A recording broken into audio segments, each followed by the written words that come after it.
భూమి మీద బంగారానికి నువ్వు ఒక అమౌంట్ చెల్లించాలంటేనే దాన్ని ఎన్నో పరీక్షలు చేసుకొని అటు తిప్పి చూసి ఇటు తిప్పి చూసి మళ్ళీ అక్కడ తీసుకెళ్ళి పరీక్షలు చేసి ఫైనల్ అయినాక కానీ డబ్బులు కట్టావు.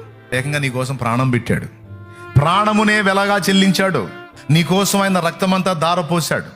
ఎక్కడ ఈ భూమి మీద నిన్ను ఇక్కడ ఊరేగించడానికి కాదు, ఇంతకంటే శ్రేష్టమైన మహిమ ప్రపంచంలోకి నిన్ను తీసుకెళ్ళడానికి. అగ్ని ఆరని పురుగు చావని ఘోరమైనటువంటి శిక్ష నుంచి, పాప శిక్ష నుంచి, నరక శిక్ష నుంచి నిన్ను కాపాడటానికి తన ప్రాణాన్నే పణంగా పెట్టినోడు చెక్ చేసుకోడు? ఏం చేసుకోవద్దా? చెక్ చేసుకోవద్దా? న్యాయమా కాదా చెప్పు? నీ నాణ్యత తేలాలి, నీ ఒరిజినాలిటీ తేలాలి, నీ భక్తి, నీ విశ్వాసం, దాని యొక్క పరిపూర్ణత ఆయన గ్రహించాలి. అందుకే పరిశోధన తప్పనిసరి. కొన్నిసార్లు ఆయన కొన్ని పరిస్థితులను అనుమతించి పరిశోధిస్తాడు. కొన్నిసార్లు శోధకుడు, అరే మన శత్రువు ఉన్నాడు కదా సిగ్గుమాలినాడు, వాడికి తలుపులు తెరిచి వాడికి అనుమతించి కూడా మనల్ని టెస్ట్ చేయడానికి అవకాశం ఇస్తాడు.